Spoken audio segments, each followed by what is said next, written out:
You have been stuck in guard. Every time you get there, they close it, they sweep you, they submit you. Or you stall, burn your energy, and give up the position entirely. But the problem is not your guard passing game. The problem is the weight distribution you are using to get there. Most grapplers pass guard with their weight too high. Hips up, posture tall, trying to create distance and work around the guard. This feels athletic. It feels like control. But high hips give the guard player everything they need. Frames to push against, space to create angles, hip mobility to sweep and submit. You are fighting the guard on its strongest terms, from exactly the position it was designed to defeat. Here is the mechanics of guard control. A guard is effective when the person on top has a high center of mass.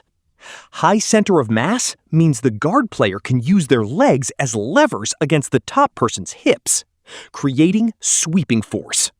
It means frames are effective because the top person's weight is not loading those frames fully.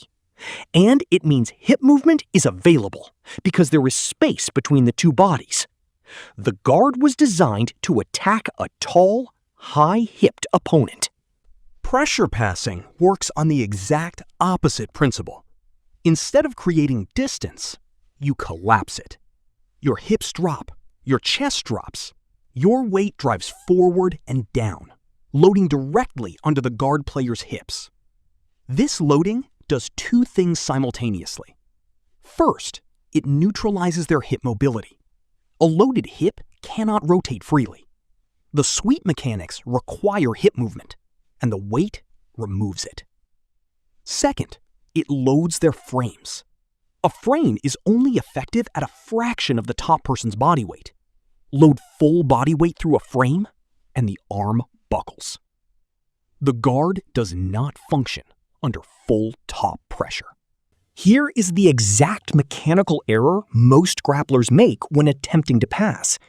They keep their hips too high because dropping them feels like giving up space, like walking into a submission. But the submission danger is highest at mid-height, not at full pressure. At mid-height, your hips are accessible. The triangle is available. The armbar is available. The omoplata is available. At full chest and hip pressure, these submissions require space that no longer exists. The fear of dropping pressure is what keeps you at submission height, where every submission is possible. The pressure pass used by elite wrestlers works on a simple principle. Make the guard player carry your weight until they cannot function. Drive your chest into their chest, your hip into their hip. Eliminate every inch of space between your body and theirs. Now, begin to move. Not with speed, with direction. Walk your hips toward their hip, driving their leg off your body with your hip bone, not your hands. The hands stay free for frames and controls. The hip does the passing work. You are not going around the guard. You are walking through it. Method 1. The pressure loading drill. Your partner lies in guard position. Your job, drop full chest and hip pressure onto their guard. No passing attempt, no movement, just pressure. Hold for 30 seconds. Ask your partner what functions. Can they sweep? Can they frame effectively? Can their hips move? They will tell you no. This teaches you, through live feedback, what full pressure feels like from the top. And it teaches your partner what it feels like to have their guard mechanics neutralized without a single passing attempt being made. Method 2. The hip walk drill. From full chest and hip pressure, your partner's guard is closed. Begin walking your rear hip toward their near hip. Not jumping, not rushing. A deliberate walk, 2 inches at a time. Your hip bone drives their leg off your body as you walk. Their guard leg pops off, not because you grabbed it, but because your hip walked through it. 3 minutes, both sides. The walk must be slow and heavy, not quick and light. Quick and light loses the pressure. Slow and heavy keeps it. Method 3. Live pressure passing rounds. Specific sparring, guard position only. Top person can only pass with pressure mechanics. No speed passing, no leg underhooking. Pressure and hip walk only. 3-minute rounds. The constraint forces the adaptation. When you cannot use speed and you cannot use strength, you must use weight and direction. Within 2 weeks of constrained rounds, your pressure sensitivity improves dramatically. You will feel when the guard player loses hip mobility and know exactly when to begin the walk.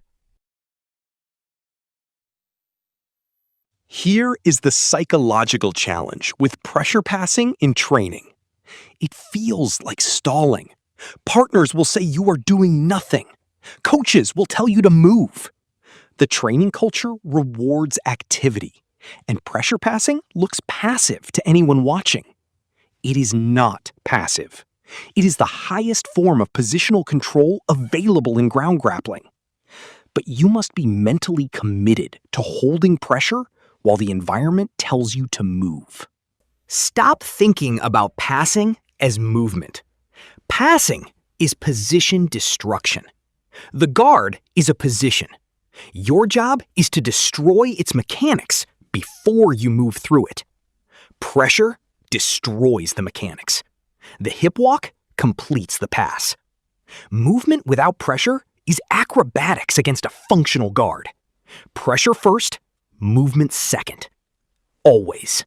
You have been passing too high for your entire grappling career. Drop the hips, load the pressure, walk the hip through. Pressure loading drill, hip walk drill, constrained passing rounds. 2 weeks, and the guard that used to trap you will start feeling like somewhere you are in total control. How did you like the video? Share with others. Subscribe for more.